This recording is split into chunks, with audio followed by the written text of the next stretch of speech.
Yeah, I will introduce myself, and I'm gonna be your panel moderator today. My name is Ruslan, and I'm student at Saddleback College. Hope everyone doing well. And today here we have our guests, and we're gonna discuss some account management, influencer relations, and other positions in gaming that focus on building lasting relationships. And here we have a few guests, Peter Lam and Andy Lunique, who I believe gonna be happy to share with us their experience in the industry. So we're also going to share some welcome. recipes today. Prepare for a pop quiz at the end.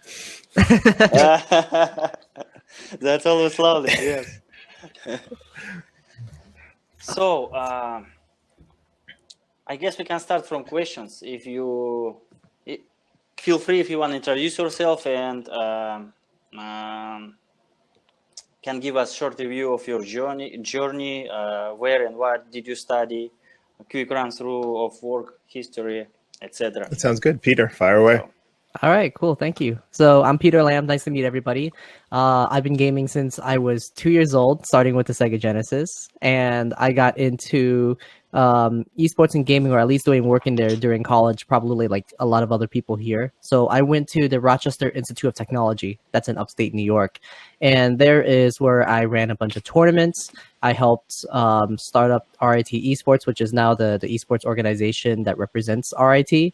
And after graduating, I went on to do a lot of freelance work within the industry, primarily within the FGC, so the fighting game community. And then later on, I went to around 2018, 2019. This is where I started working with more production companies such as ESL and OGN for different games like the National PUBG League, Clash Royale. And now I'm on my own journey. And this is like, when 2020 hit, I've kind of pivoted to start helping out content creators and people in esports figure out their personal brand so they can position themselves, gain clarity, and understand a direction that they want to take their careers, whether that be as a content creator influencer or whether that's an industry professional. So that's my story. Very good. One hell of a background, sir. Thank you. looks like all right. Alrighty. My name is Andy Lunique, former senior account manager at Discord. I've left ever since then, but we didn't change it on the website, so sorry for misleading. But essentially, I started back when Discord had just finished off of their beta, and I had been involved with content creators and influencers for the better half of 8.5 years now. I started back in an agency in New York, essentially building a plan from scratch, working with folks like, oh my goodness, I'm totally losing track. Folks like Dungeon Defenders, the folks who had made The Walking Dead. Please forgive me. Why am I forgetting their name? Telltale Games. Oh my God. Total brain fart. Working with Telltale Games as well as Sony, and then took my career over to Xbox to manage their influencer program for games, first-party devices, and the console, Xbox console as well. Before all of that, I have been a chef for about 10 years. So everything you hear me talk about will be food related because it's easier to talk to folks. And my next role is, well, I can just say it now because there's like 20 of you here. I haven't officially announced it yet, but I'm starting soon. I'm going to be taking over the Support a Creator program at Epic Games. So I'm going to be working with creators. Thank you. It'd be awkward if I don't tell people what's going on, but that program will be expanding in the next year, and I'm excited to start that as well. So it's a pleasure. Here we go. Quite a history yourself. Nice to hear. Please. Guys, whoever looking us, please put interested questions in the chat. So I hope our attendants will be happy to answer. So yeah, if we can go a little bit more deeply in exactly like what is your responsibilities, like what exactly do you do, what is typical day like, maybe if there anything people wouldn't expect, maybe it will be nice to hear to the people who just started to know more clear picture about what's like your daily routine looks like. For sure. So as a brand strategist, my job is to Well, if we break down the two words, the first word is brand, and we kind of are familiar with all of that. My definition of a brand that I like the most is it's a person's gut feeling about you. And so it's not about what you say your brand is, but it's about what other people say your brand is. So it's the perception that matters, and it's other people's opinion that matters. And then the second part is the strategy. And so that's kind of like a plan, right? If we simplify the word strategies, essentially a plan. And so what I do is I help content creators come up with a plan for their branding, and that's to position themselves in the industry. I hear a lot of talk about how lately it might be more oversaturated than ever just because of quarantine and everyone staying at home, but also because sometimes as a creator, when you grow to a certain point, you're kind of unsure what to do anymore because you've plateaued. So understanding yourself as a brand and understanding who your audience is and knowing how to align those two things with your business, because content creators and influencers, they have to view themselves as a business. So if you align all three things, your audience, your personal brand, and your business, you're able to do a lot of things with clarity and direction. And that's kind of what I do. And on a day-to-day, I just consume a lot of content. I study a lot. I read a lot of books from outside of the industry. I believe getting information from places other than gaming can be very beneficial to our space.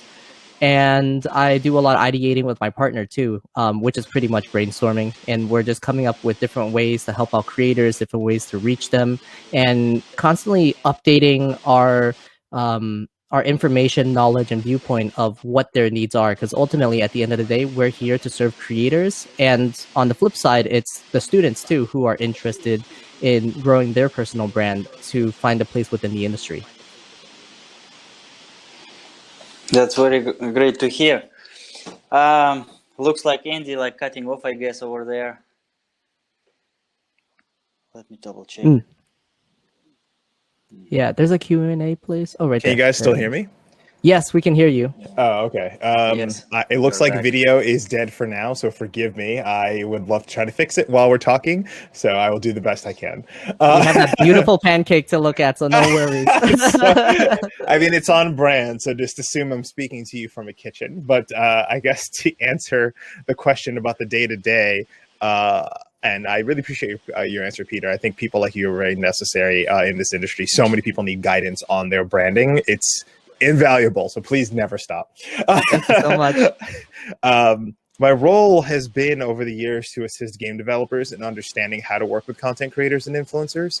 It has been difficult for them to always know what steps to take, so I go anywhere from the high-level marketing plan for a global strategy right down to understanding the ins and outs of how to work with a small program of content creators. So for example, if you're launching a game, I know exactly what steps that you should be taking in your early alpha stages right up to launch and post-launch, or being able to work with a hardware association brand like HP, Omen, or Razer, and making sure they understand here are the ins and outs of what you need to do to get ready for a hardware activation. Even artists as well as food brands all need to know the right steps to take in order to work with creators. So that has become the chain of command every single day. All right. So, Kel and Derry want to know, how did you get your first job in gaming? Do you remember that experience? I believe it was a long time ago, but how did you get your first job? Yeah. My first job in gaming, let's see. So we could split it up in two ways, right? It's the one where I got paid for, and then it's the very typical I volunteered a lot.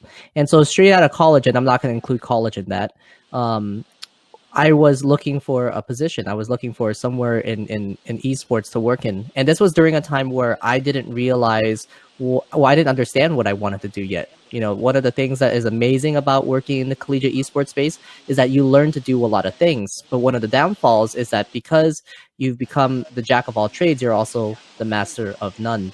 And figuring out where I actually belonged, whenever anyone in the space would ask me, what do you want to do in esports? I would never have an answer for that. So for the longest time, I would volunteer at a lot of different things, whether that's the local scene of them running tournaments, and I would help out with that because that's all I knew how to do, or going to events like PAX and TwitchCon and talking to a lot of people, to ask if I could help them out with, with their organization or with what they wanted to do. And it's scary first because I had to talk to a lot of people I really looked up to, and they may not necessarily need my help, but I at least had to try and see if it was possible for me to work together. So eventually I did get a position working under Gutek. So he is the creator of a fighting game organization, content organization called Cross Counter TV. You might also know him as PogChamp on Twitch. That's his face. And then, this was before everything else that happened this year. But during the time I was working with him, I think that experience was pretty crucial to my development because he introduced me to a lot of people within the space. So my network grew there and I built more friendships. But he also taught me things about production, filming interviews, and running events that I never knew or thought of before. So that was really good. And from those connections, I was able to move on to eventually work for companies like ESL and like OGN, like ESP. And so from there, it kind of snowballed. But I think the most important thing, if you could take away from anything I just said, is ask to volunteer around and make sure when you volunteer, you do your best that you can. Make sure you don't get taken advantage of, but do the best that you can and make sure that you're always learning something while building those networks that will help propel you forward in the places that you want to go. Well said. Thank you. Totally. I am curious, when you did start, and this, I know we're on a panel, but I have to ask, when you did start, did you get any, I guess you'd say, anxieties about working in gaming? Like, knowing all the stories that you'd heard and kind of getting into it, like, what were some fears that you had? Because I totally had some major fears. So I was kind of curious about that. I think my fears was just not doing a good enough job. I view life in a very positive, what do you call it? What's the opposite? I'm a very big optimist, right? Mm-hmm. So I have a lot of passion for this industry and I see that there is a lot of good. So the biggest thing that I was afraid of was just messing up and letting other people down. That was my biggest fear. I didn't really take anything else into consideration, which is probably really naive of me looking back, 3 years prior, almost 4 years now. But at the same time, that passion and that fire to want to always provide the best service to the people I was working with, I think really made an impact with those who really cared enough to help me along my journey. Right on. Thanks for answering that for me. I appreciate it. Thank you. What about you, man? I'm not sure if I'm going to get Cam back. It's just gone. It probably needs a full PC reset, so we're not doing that. I started in gaming, it's like everybody else, trying to blog and trying to write articles, reviews, and such, and working with a few gaming websites. But the real first step, that first bite, actually came from Sandbox Strategies out of New York. They handle tons of different projects. They're well known in the industry. And living in New York, I was just really terrified about not being able to get a job in gaming because, as you know, a lot of things happen over in California. There weren't many studios in other cities, and obviously you need to have a pretty strong pedigree to work in Seattle and other places. And I was a fresh chef out of college, so I had a career, but I also had a new degree. So I decided to just make a proposal and essentially tell the agency, hey, I know how to do this, this, and this. Do you need any help? And essentially they were just like, we're looking about working with influencer management and trying to think about how to tackle folks on YouTube and Twitch. And they had never tried it before. Luckily, I was friends with a good amount of folks who were already streaming on Twitch, which is really strange. Bikeman was a friend of mine before. I didn't realize who he was until I understood what Twitch was. And Swifter and a couple other folks, it was just like, they're just people I know. I didn't realize this was a thing. You know what I mean? Like back when Twitch was still growing. Also, is that my microphone? It might be Ruslan's. We could try that out. Yeah, I just want to make sure. You hear a lot of I static, don't right? think it's yours. Yeah. I don't think it's yours. Because he kept getting louder. Oh, is that better? Peter, unmute for a second. Hello? Okay. What happened? Oh, it's gone. Okay, yeah. You were hearing it too, right? The static? Yeah, it got louder. I was able to ignore it before. Now it's just gone, and I guess we're in good shape. Okay. Hey. Yeah. All right, cool. I guess we'll catch you soon. I was just like, I can't hear myself anymore. But yeah, the short version is I ended up making a proposal and saying, here's the plan that I would make. Here's what I would do. Here are some of my ideas. And they just let me run with it. And from letting me run with it, they were kind of like, hey, you're going to fall on your face. We're going to let you do it. Or we're going to give it a shot. But all I did was essentially tackle it from there. And the rest is history. I think I was absolutely the case for right place, right time. You're the luckiest bastard on the planet. But I think it was definitely something to be tackled if it was an opportunity to say, I guess, working with folks who don't understand this area. And with the classic PR background that all of my peers had, it was learning from them, adapting that to other aspects of the industry, and then doing my very best to make sure that I made the agency look great. And then that, from there, I got recruited by Xbox, so I must have done a good job. So, yeah. So that's my background.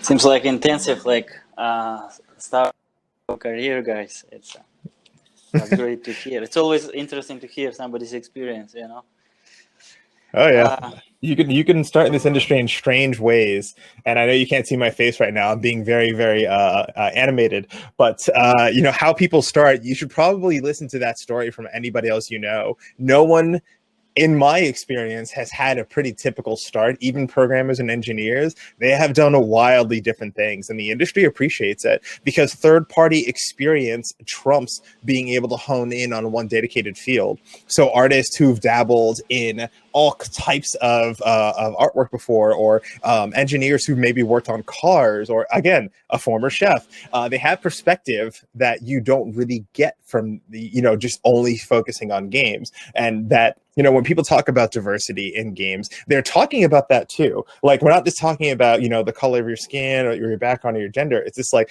do you have experience from other places that you can bring in? Because gaming is for everyone. So they want, they want people from every walk of life to be able to create and work with those folks, because that's kind of how it works. So that's been a really good learning lesson for me. Hey, add something really quick, Ruslan?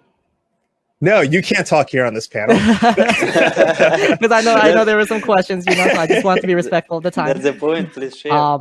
But the first thing, I think, Andy, what you did was super important, asking basically just for an opportunity, for a chance, right? I think that's what it's scary, but you have to go ask for those chances. And the thing about, the luck, the right place, right time, it's, I don't want to discredit your work. And I think the luck factor only comes in if you position yourself correctly by doing all of the good work beforehand.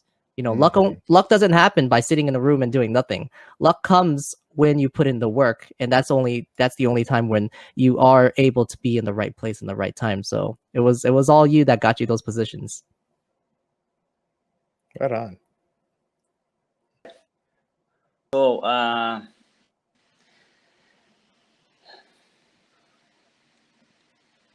here is a question from DJ Tedrick. What do you think makes or breaks an elevator pitch? Oh boy.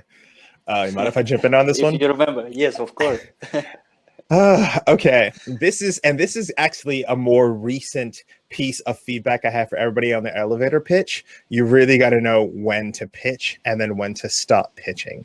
That is like, there are some folks who are always on. I'm looking at you, Clubhouse, and it is just like, I understand that there's a time that you're hungry and you're motivated, but you got to read the room, and you have to know that either now is the time to speak about this or now is the time to stop. Because when they say elevator pitch, they didn't mean start when you're in the elevator and keep going when they, fall into the bathroom. It's more so please think about the amount of time that you have. And in my humble experience, it's been, if the elevator pitch is effective and you talk about it in 2 minutes and you're able to shut off and move on to something else and it sticks in the individual's mind, it's still a good pitch. So it's the kind of thing where, when to stop and start is the ultimate advice. And I haven't been hearing that I've been thrown around for a little while. Learn to stop pitching, stop selling. It's okay to just talk, because relationships are a huge part of this particular industry. So I think it's an important aspect of it. And that's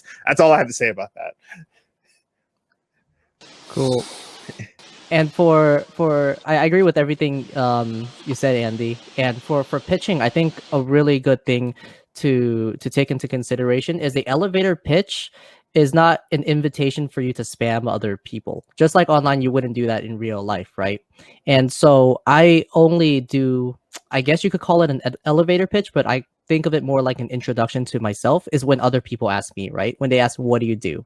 And when you get asked that question, I feel like that is an invitation to tell other people. Otherwise, going up to someone, if you just introduce yourself and you like, hey, this is what I do, this is, what I've done, and it's all about you, right? The conversation turns from the other person to about you, and so that's never good. And a really good trick or technique, right, a strategy to go about the pitch, if you will, is to start with, and my mentor Chris Do has taught me this, is you start with, oh my God, I completely lost it. Sorry, I'm a little fuzzy right now, but it's like, do you know, it always starts off with the questions like, oh, do you know, let me think about that. Sorry. But yeah, pretty much wait for other people to ask you, then it's okay, but then don't be too long. You just got to be succinct, I think the question starts with, do you know how? And that's the problem statement. And then it's like, I do this to help that problem statement you just started. So it's like, oh, do you know how a lot of creators have a hard time trying to figure out where they belong in the industry? Well, I'm here to help them find clarity and a direction so they can continue making a living doing what they love. Like, that's it, right? And then if they're intrigued, they will continue to ask more. So it's kind of like that. That's a solid way to go about it. It's a great way to build structure around not your pitch, but your everyday conversation.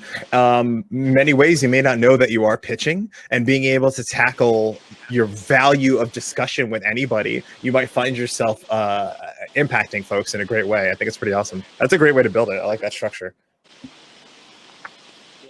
Yeah, and then about sales too. Stop selling, stop pitching. It's more about helping the other person out. In my opinion, sales is just another opportunity to see if the other person needs your help. And so instead of telling them things and trying to sell yourself to the other person, learn to ask really good questions. The more questions you ask, like a good doctor does, the more you can diagnose what their problems are. And so once you figure out, like, oh, cool, you have this, this is your challenge, this is your hurdles, these are the problems that you're having, that's when you realize whether or not you're a good fit for them, right? So if you're going to a car's dealership and you're like, and then they just like, oh, hey, you want this car, you want this car, you want that car? Like, you don't, without even asking you, right? You're like, no, I'm not looking for this. What if they ask you questions like, dog? Yeah, right? If they ask you questions like, what are you looking for? How many people are you usually driving around? All these questions, what's your mileage and whatever. Then they figure out, oh, cool, so is this what you're looking for? And then you're like, yes, exactly. That's what I'm looking for. And that's how sales should be done. Ask a lot of questions first, figure out if they actually need you. And once you figure that out, then you're like, hey, maybe I could offer you some help. That's it. It's all about helping other people out. All right, guys. Sounds good. Thank you. Next question. What are the skills someone need to have to be successful in your job? And is it any particular specific software programs you use in the workplace? Peter, take it. You could take it. Yeah. Oh no, I need you to take it because I just lost power. Oh no. Okay. I will help you out. Fixing it now. Sorry, it's such a mess. It's all good, man. No, you're providing so much value. Don't worry about it, man. I love the energy.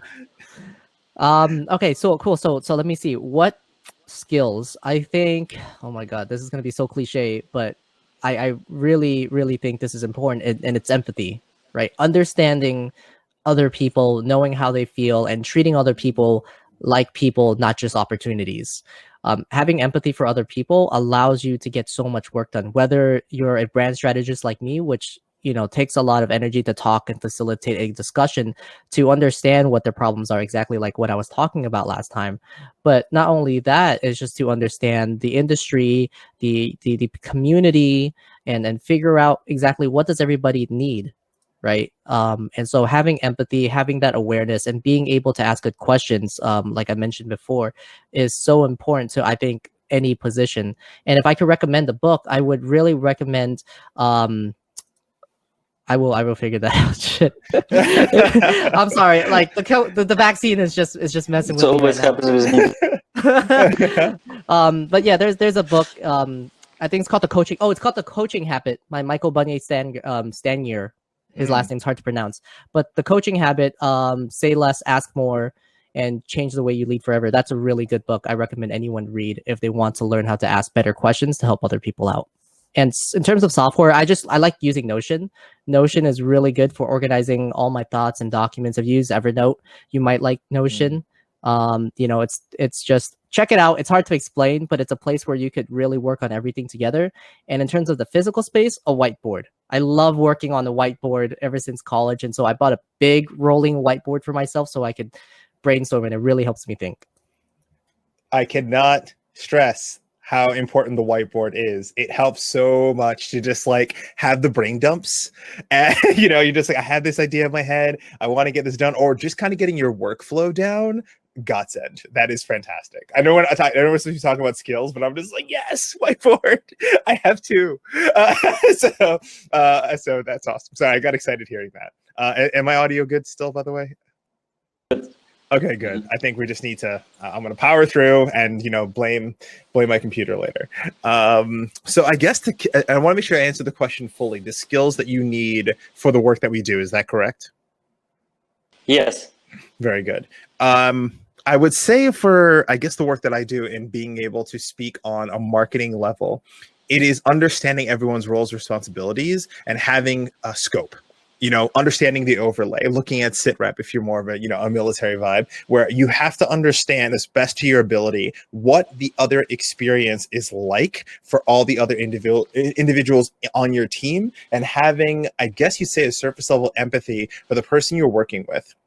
If you understand the motivations of your client or the business that you're working with or the people that you're working with, it's much easier to communicate. And at its core, that's what you're looking to do. You are communicating the marketing goals of the brand. You're communicating the message of the company. You're communicating the ask to the creator, and then you're teaching that creator how to communicate the activation to their audience. So there's so much, breakdown. It's just like telephone that can occur. But if you understand how another individual might hear information, what they're going through and what their roles and responsibilities are, it's much easier to disseminate data and info for those individuals. So that's a really, really key indicator skill that I try very hard to teach folks that I know and tell folks it's invaluable to have in any job that you have, of course, but especially in gaming where we all have so many different styles and pieces of a perspective. So I would say, in addition to being able to know how to communicate with those individuals and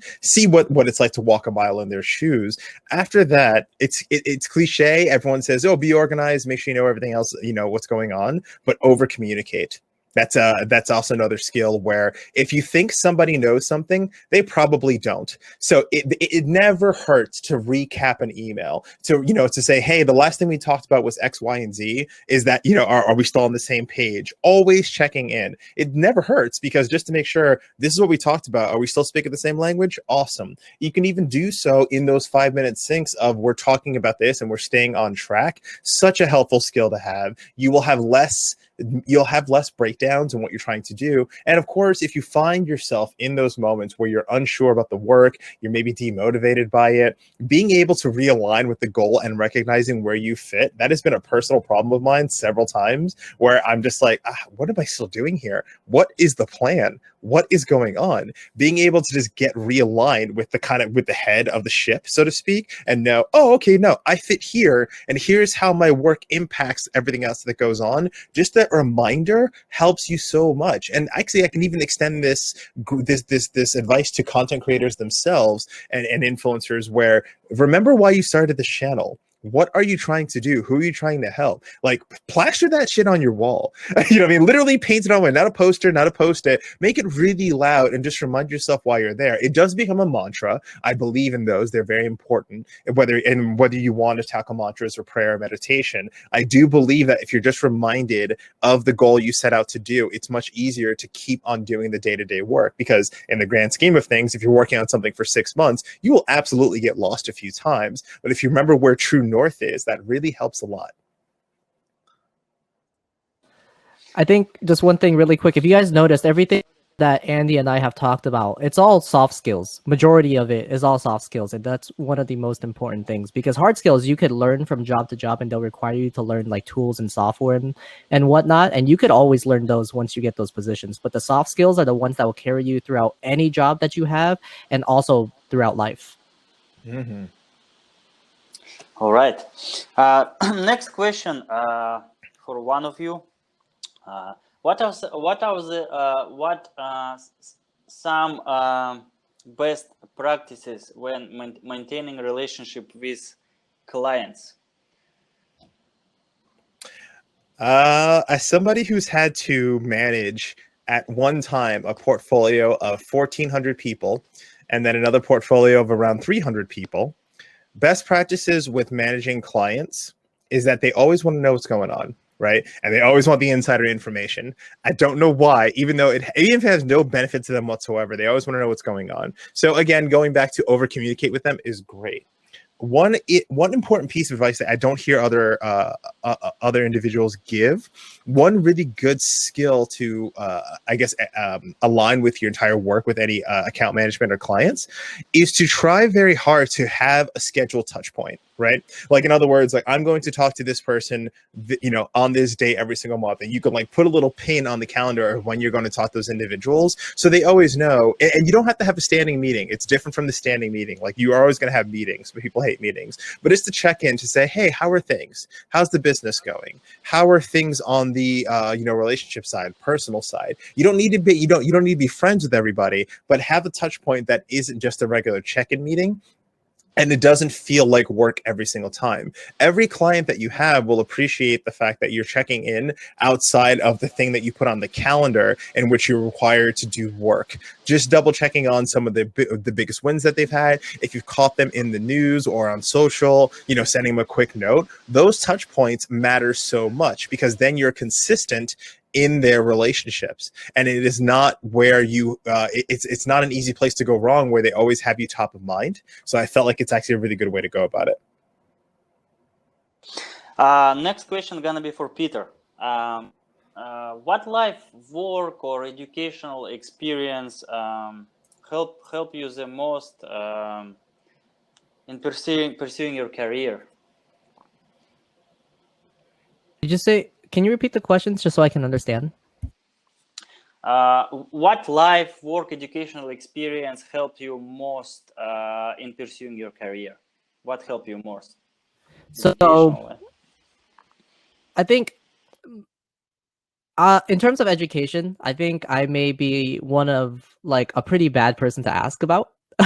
Because I went into school for programming first, a programming type major. And then after I discovered how much I wanted to work in esports for the rest of my life, essentially, I switched majors to a business major. And so that was good. I think I learned some things from it, but most of the time I spent not doing homework or studying. Instead, I spent working on the clubs and working with students and developing these relationships. And that's kind of what got me so far in my career. I did enough to pass, which I'm saying, like, you did do good in school, like try your best. It's just it wasn't for me. And so in terms of like something that really helped me along with my career is developing those relationships, keeping up with people, being their friend, if the vibe is right.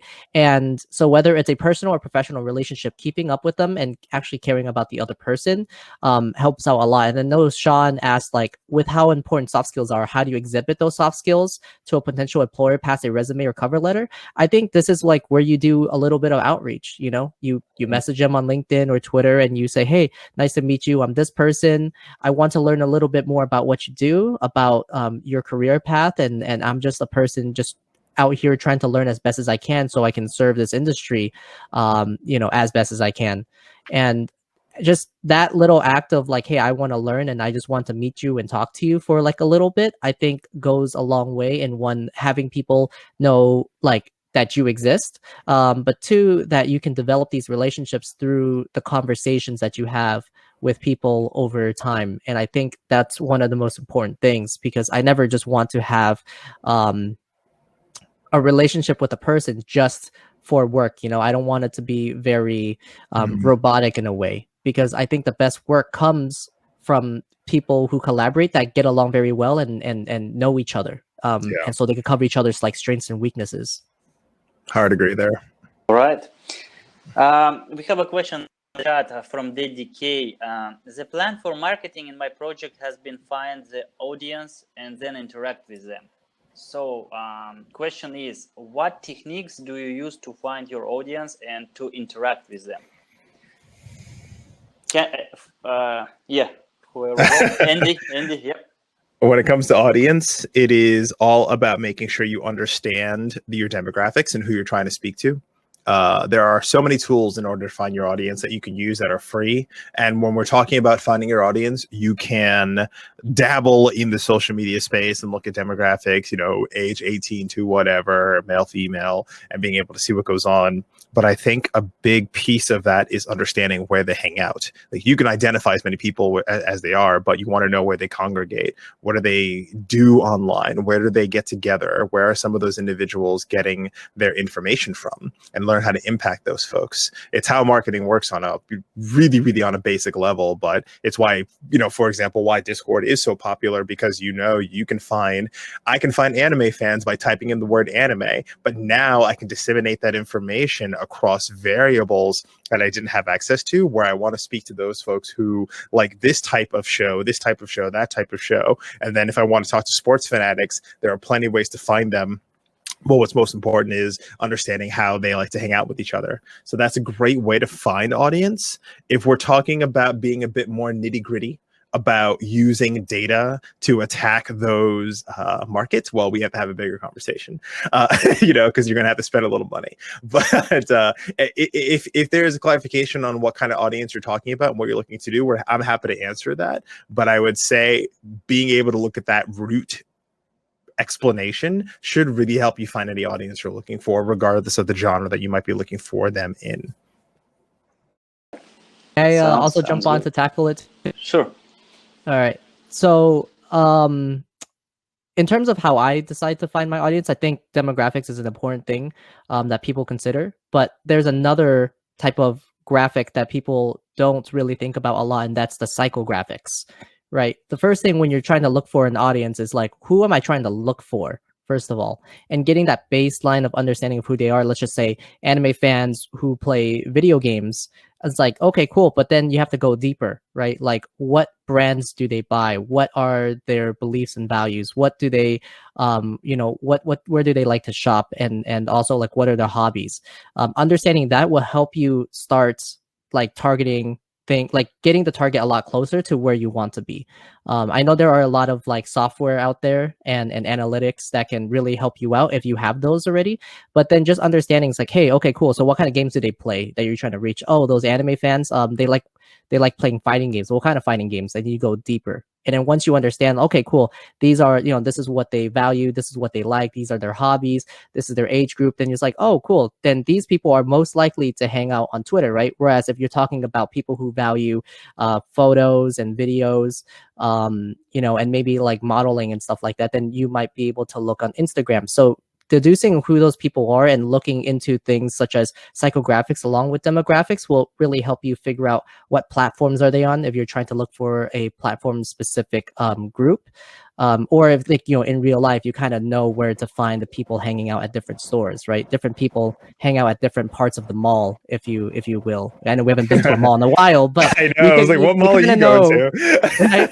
Right? Like, you know, the person who's going to shop at Zara, and you know the type of person who's going to shop at Hot Topic, and it's like, okay, cool. Then you got to break that down even further. So, if you, for further research, you could look up user personas. That's a thing from the user experience design, and that's going to really help you create these personas that will guide you in figuring out where you need to go.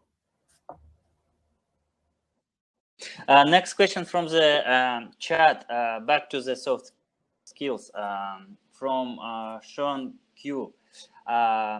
With how important soft skills are, how do you exhibit your soft skills to a potential employer past a resume or cover letter? Oh, this is actually a fun question. It actually speaks to how I'm telling everyone to start applying for jobs. I actually do so through video.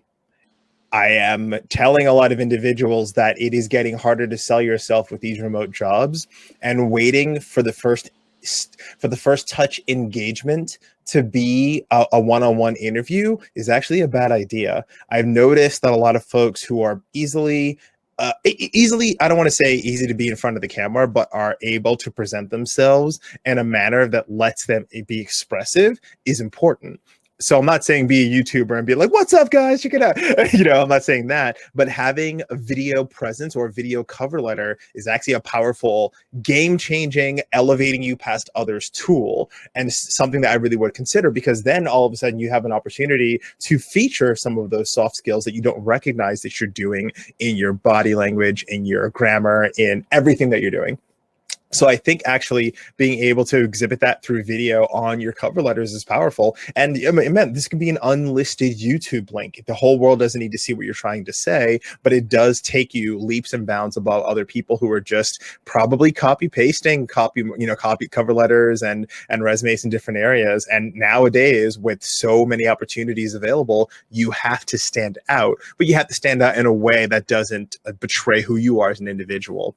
So that's my advice in that soft skill area about how to show it without just the resume side of it. But you're trying to get your foot in the door. A video is a very good way to start. All right. Okay. And last question for today, I guess, because our time is almost coming to the end. What are some things? After today, it's over. I didn't mean that. So, what are some things people who just like who are interested in marketing and in marketing roles can start to do right now to begin to work towards their career? What can you recommend? I could speak about this for 20 minutes, but I want to be careful. But Peter, I know you're going to have an answer too.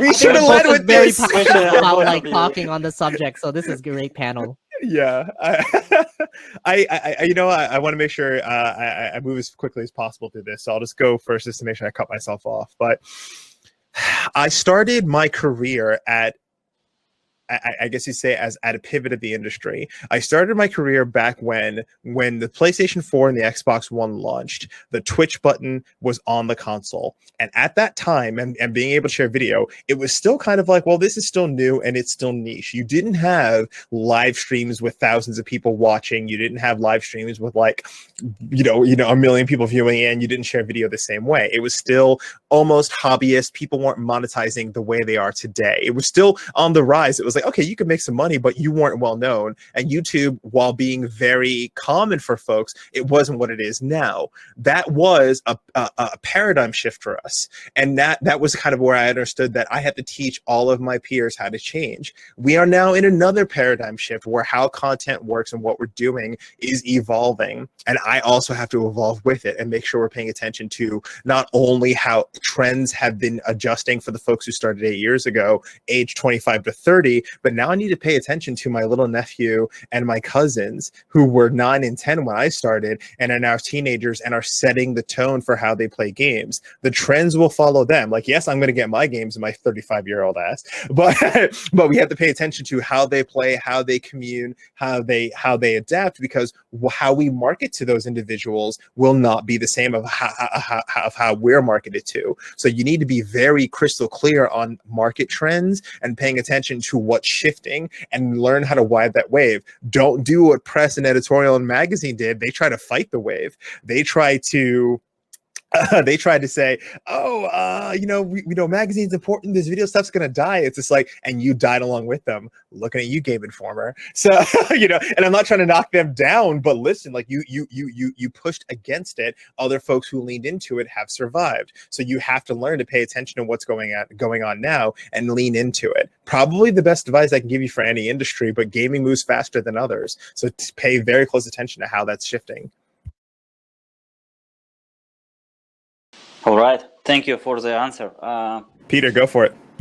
I actually need you to repeat the question because I was listening so closely. There were so many golden nuggets of information there. It's okay. Yeah. Pretty much the question is, what are some things people who want to start their job in marketing can start to do right now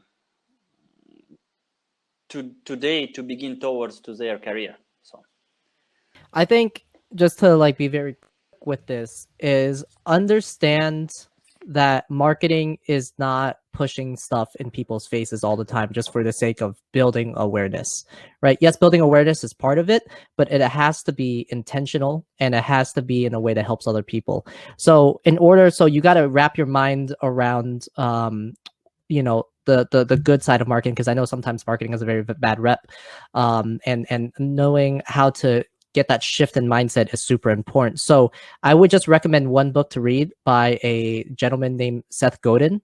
He's a very, very good person to reference for anything marketing. And so he has a book called This is Marketing. And one of my favorite quotes from him on his definition of marketing is that it's the generous act of helping another person achieve their goals. Because when you're marketing to someone, you want to make sure that you're actually trying to show something to someone else who actually needs or wants this product, service, or wants to know about something, right? And you don't want to put out information that's not relevant to them at all. So at the end of the day, you got to change your mindset from a selling one to a helping one. And once you're able to do that, then everything else, all of the strategies, all of the tactics, the tools, everything included in marketing, you can learn that, but you need to frame it with this mindset of being helpful. Well said. And Seth is a great knowledge drop, by the way. He's got some great content. Oh hell God. Yeah. Another Seth fan. Nice. I wish you could see me nodding my head and it's not helping. I don't have video. Okay, guys, let's touch one last question from the chat. It's related to the audiences. From Sean Q. Do you think that along with demographics and psychographics, that sociological market factors are also important when looking at and interacting and identifying these audiences? Question, by the way, in a Q&A. Ah, gotcha. Well, it's a very complex question, I guess. Yeah, it is a complex question, and obviously, you can easily say the short answer is yes. It is. There's an ethical piece to this, Sean, where you're looking at the sociological efforts of what people are doing. We've already had quite the year in speaking about how inauthentic marketing, or what we call deceptive marketing tactics, need to be kind of rerouted, like to the point where the FCC is now thinking about it. We've had body image issues, we've had cooking issues, we've had this kind of idea where the product that you are peddling is not indicative of the final result of what you would get by using the product. And we got into the gray area for a while, and then we stepped back in saying that's not real. And heavily photoshopped or doctored images, there's been a lot of leeway with marketers over the last several decades where it's like, it's just an ad, who's it going to hurt? Now we're in a social media world where, it's just an ad, who's it going to hurt? Yeah, an individual who doesn't know how to disdain the difference between a social media post that was paid and pushed out in front of them versus somebody who's actually saying this content works. We're looking at you, health YouTube, and health experts who are giving dangerous advice. So we're in this area where we now have to re-examine all of these factors about how individuals will look at particular ads and how they'll look at other folks for marketing and see how they react to them. The onus is on us to make sure that we're doing our justice to be ethical in our practices and how we engage with these audiences, because identifying them is also being led to predatory practices. So you have to be careful. And of course, we have to be clear on what the goals are for those areas. So are we talking about mandating and other things like that? I don't really know. I'm not going to get into that area. It's not my forte, but I think it's a conversation that requires a lot more scope and discussion. However, it is, when you look at sentiment analysis, for example, and looking at those pieces of how people view the general vibe of how folks are looking at certain ads, sentiment is the most important factor of your ads now. And people tend to be like, no, it's not. It's about growth. Screw you. No, it's not. Because you can't grow in a healthy manner. There's plenty of communities that didn't consider sentiment a community who grew, but then they grew toxicity to the point where they couldn't control it, and then they became a victim to their audience, and they were too afraid due to monetary gain to fight against them. And now look what you have on your hands. So we could talk about this all day. That's a whole nother panel. right there. Obviously, But I appreciate the question. Great question, Sean. Like yeah. that was a good question. Yeah. Yeah, I couldn't have said it any better. Thank you, Andy. Thanks for asking. So yeah, I don't see any questions in Q&A, and I don't have any questions as well. So I want thank you very much, guys, for being with us today and for sharing your knowledge and answering all these questions. Hope guys who was out of this frame was very happy. Our attendance was very happy with time spending with us. Thank you very much, guys. Thank you for having us. It was very Have kind. a great day, and, everybody. yeah, have Enjoy a good the day, rest of the everybody. day. Bye-bye, Have some more guys. coffee, Peter. Go Oh, yeah, I will. take a nap, dude. You need it. Trust me. Yeah, take care know, of yourself. Take care of yourself. For sure. All right. See y'all later. Bye, everybody. Bye-bye.